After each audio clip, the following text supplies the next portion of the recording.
to introduce our first speaker for this weekend, the incredible award-winning Melissa Ambrosini. Hello, everybody. My name is Melissa Ambrosini, and I'm a best-selling author, a podcaster, a spiritual teacher, a doTERRA leader, and a speaker. I was like, what else do I do? I'm also a wife, and I have a 12-year-old bonus son. So my life is very full and beautiful, and every single day I get to do what I love, and I get to wake up and create and do what I love, and I'm so, so, so grateful. But it has not just been handed to me on a silver platter. Some people can look at you and think you're an overnight success. This overnight success has been happening since 2010. So I have been continuously working my butt off since 2010, which is when I first started my business and started doing what I'm now doing. So it's very easy to look at some people and go, oh, it's easy for them. But it isn't easy for them. They have worked their butt off, and I have worked my butt off, and I've taken inspired action every single day. And I'm going to give you my 6 steps to success for business and life. So whip out your pen and paper, because I want you guys to write this down. So let's do it. 6 steps for business and life success. And these are the 6 steps that I live my life by. These are my life principles, my business principles, because I don't believe in work-life balance or work-life, having to choose. I believe in work-life integration, because when you're doing something that you love, it's interwoven with your life, with who you are. That's the thing about being an entrepreneur and doing something you love, that it's all connected. Does that make sense? Yeah. Okay. So the first step is master your inner mean girl. So my first book, Mastering Your Mean Girl, I wrote a whole book about it. If you haven't read it yet, I highly recommend it. So if you want to succeed in business and life, you have got to master this voice inside your head that says, you're not good enough. Who do you think you are? No one's going to come to your event. You can't go and be a photographer. Get over yourself. You can't write a book. No one's going to buy it. Yada, yada, yada, yada. We can all relate, yes? So I want everyone under that first step to write down 3 things that your inner mean girl is currently telling you about your business or your idea. It's already been done before. Who do you think you are? You're not smart enough. You don't know enough. You don't have the resources. All of those lovely things. And if you've only got 1, awesome. High five to you. If you've got none, even better. If you've got 55, that's okay. Buy my book. So you can see that we all have that voice, huh? Even I have it. Everyone has it. The thing is like you've got to learn how to master it. You've got to learn how to put that on mute and keep taking inspired action and stepping forward, because that voice will be there for the rest of your life. It is only not there when you're enlightened, and I'm still not enlightened. Otherwise, I would have levitated out of this body by now. But I'm still here in life school, in life university, learning these lessons. So we've got to learn how to master that voice inside our head, because that is going to be the biggest thing that is going to stop you from moving forward in your business and in your life. You want to take inspired action, one foot in front of the other every single day. But if this is so loud, that's going to stop you, okay? Does that make sense? So that is your first step. Master your inner mean girl, right? Get my book, read it. It's really great. Okay, step number 2, be a student for life. Like I said before, we are all in life school, life university. And I'm really proud of you all for continuously learning and being here today. If I told you how much I've spent on workshops, seminars, coaches, mentors, I could have paid off my mortgage by now. But we're here to learn and grow and evolve. That's why we're here in this earth suit on earth. And so continuously being a student, being inquisitive, having this open mind and this open heart, That's how you're going to grow in this world. Whatever you don't know, who said I don't know enough? I don't know enough. Go and learn those things.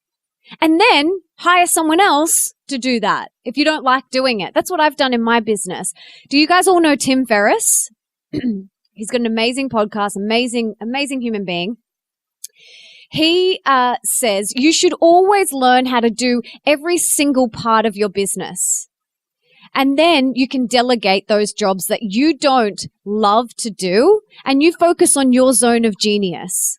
Does that make sense? So for me, I don't love posting my own podcasts up and putting them on Libsyn and SoundCloud and YouTube. I don't love doing that stuff. I like creating the podcast and recording it and doing the research, but that's not my zone of genius. But I have done it. I've done it once, and then I delegate it. So learn all of the parts of your business, and then you can delegate it later on. But you must be that student for life. Google is an amazing thing. Just out the back there, I was like, how do you unlock? I didn't want my screen on my phone to lock because that beautiful, gorgeous lady over there is taking some photos and videos. And I was like, how do I do that? I don't know. Okay, Google it. You just Google. It's amazing. So be that open, inquisitive student for life. Yeah? Okay. Keep putting one foot in front of the other. You are going to have days where you are like, what is the point? And you feel like you're getting nowhere, and it will feel quite hard and challenging. And all I suggest is even some days you're gonna be like forging forward. You're gonna be taking so many steps, and you're gonna feel like on top of the world. And then other days you might literally just step that far. You might step even smaller. And that's okay. That's okay. As long as you continue to take inspired action and just keep putting one foot in front of the other. That's all it takes. Like I said, some days you'll put 10 feet in front of the other, and other days this much. That's it. And that's okay. We can't let our inner mean girl then say, you're not working hard enough, you're not going fast enough, who do you think you are? You may as well give up. No. We want to just keep putting one foot in front of the other. Yeah?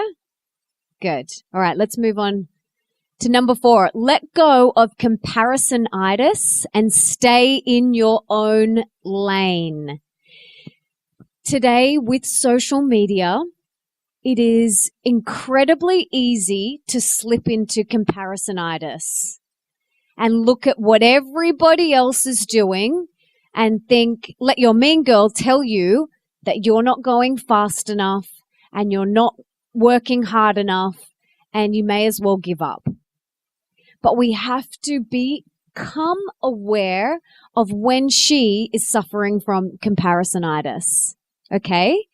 And we have to let that go and make sure we stay in our own lane.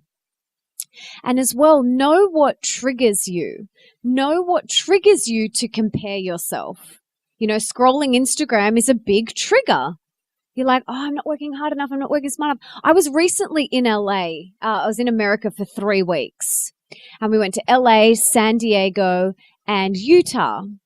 And when I was in LA, I noticed myself really getting into that comparison mode because I'm surrounded by all of these incredible, inspiring entrepreneurs. And I started thinking, oh my God, I'm not going fast enough. I need to do more. Oh my God, I got to keep going, And I was like, whoa. I need to just stay in my own lane. I need to just make sure that I've got my blinkers on and I'm focused on my path, my goals, and my vision. It's great to be inspired by everybody else, but as soon as you feel yourself slip into comparisonitis, I used to suffer from it so badly, and it's one of the things that your mean girl will really latch onto, but it is going to keep you stuck and stagnant. And if you want to create the business and life that you love, that's true for you, then we've got to be mindful of when she goes to compare ourselves to other people and come back into our own lane. Does that make sense? Does anyone else suffer from comparisonitis? Yeah, she's got 2 hands up. Wakes me up at 2 a.m. Yeah, it's real. But I know my triggers. I know for me, scrolling Instagram, I'm like, oh my God, I'm not going, oh my God, look at all these things these people are doing. I'm not doing enough. I'm not doing enough, but I am. I am doing enough. As long as you are doing the best that you can each day, that's enough. Sure, if you're sitting on the couch eating Doritos, watching Netflix, maybe you need a little kick up the butt. But as long as you are doing the best that you can every single day, then you've won. Then you can put your head on your pillow at night and go, yep, I showed up. I did the best that I could. So just be really mindful of the inner mean girl wanting to compare you, and please come back into your own lane. So when it wakes you up at 2 a.m., it's like, hang on, no. I showed up today. I did the best that I absolutely could. That's just my mean girl. And I'm going to just get back into my own lane. Yeah? I know it sounds easier said than done, but it's like a muscle. The more you practice mastering your mean girl, the easier it gets. It's like going to the gym. You want to get a tight booty? You got to do squats every single day, or maybe every second day. Same with mastering your mean girl. You want to get really good at it? You got to do it every single day. And the thing is us women have between 60 and 80,000 thoughts a day. I know sometimes I feel like I have more than that. Men have around 40,000 thoughts. So like half that we have. So that's potentially 60 to 80,000 limiting mean girl thoughts going on up here. That's a lot. And the more you practice mastering your mean girl, that might go to 30,000, and then 10,000, and then 5,000. And then some days you might be like, I'm like crushing life right now. My mean girl's been on mute all day. It's epic. And then other days it might feel like you've had 100,000. So just become really aware of what is going on up here. Self-awareness is key to inner transformation. Self-awareness is key for if you want to live your dream life. So we have to become in tune with what is going on up here, what is stopping us from moving forward in our life and our business. All right, so the next one, number 5.